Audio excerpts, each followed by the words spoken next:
It's the first house of the day to receive a solar-powered hot water boiler. The workers have to be careful with the heavy load, as there is a strong wind blowing again.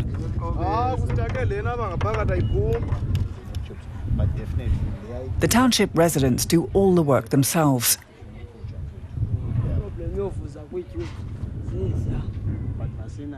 Even in the weather like this, you still have hot water here.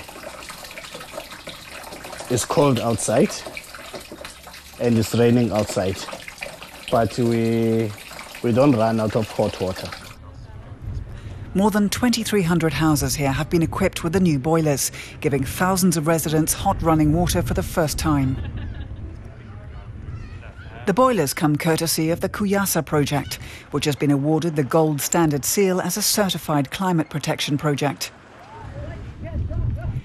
The certification allows the sale of carbon emission credits, thereby generating income for the project. The key thing here is the sustainability of the project, is that you can't just slap a solar water heater on a roof in this environment and then just leave it and walk away. Because when it needs to be maintained, no one has the income and to do that maintenance or the wherewithal to do it. So the sustainability of this project depends on carbon income to provide the ongoing monitoring, maintenance, upkeep and eventual replacement of the technology that we've installed. So that idea of this community coming together, doing something for themselves around climate change, around their own specific climate, if you like, the climate inside their homes. They're all here, daycare teachers and housewives representing the whole community. Everyone has a say in the project. They're discussing how to improve their own lives, which, alongside environmental protection, is a decisive criteria for awarding the Gold Standard seal. Time to tour the neighbourhood. The foundation that awards the certificates wants to make sure the guidelines are being followed properly. Heba Rabi is the Gold Standard Foundation's Africa coordinator, based in Cairo. Today, the locals are telling her how their everyday lives have improved.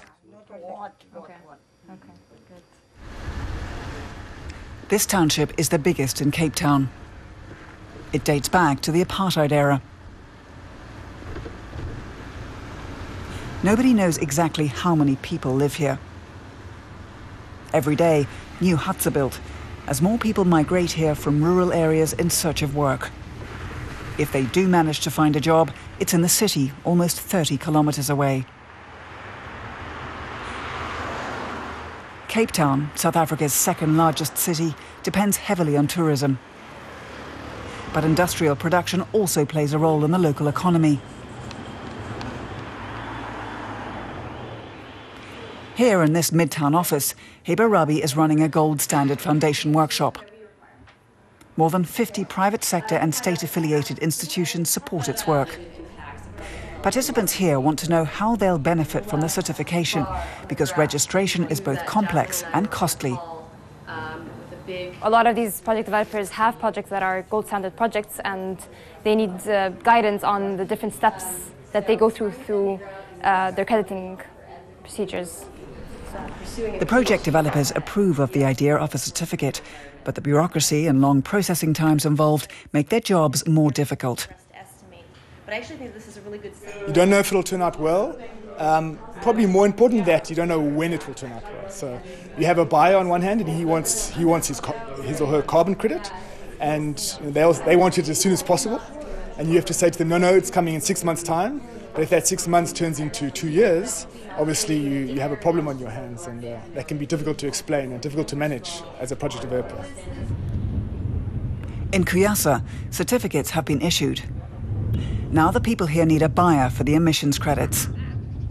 The project has provided jobs for 87 people here, including the physically challenged. They've now stopped importing the solar boilers from China, using locally produced ones instead.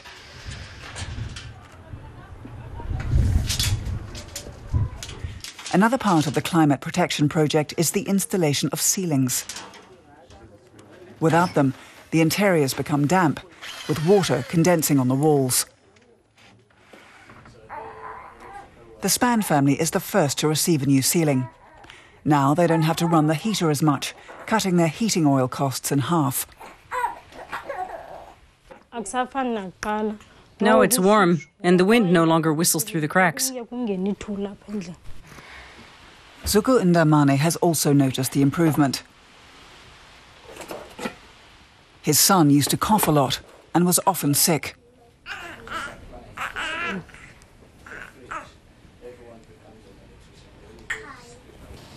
The health that people used to suffer from, which is flu and TB, the number has gone down now. And then the clinic that is here recently, I had nurses who went to the site office, wanted to speak to me, to them, which it's when I realized that there was an impact that has been done by this project, a huge one. In Kuyasa, they hope to carry out modernisation work on a lot more homes. They've already cut CO2 emissions by 6,000 tonnes a year. Their target is 10,000 tonnes, by which point the project would pay for itself.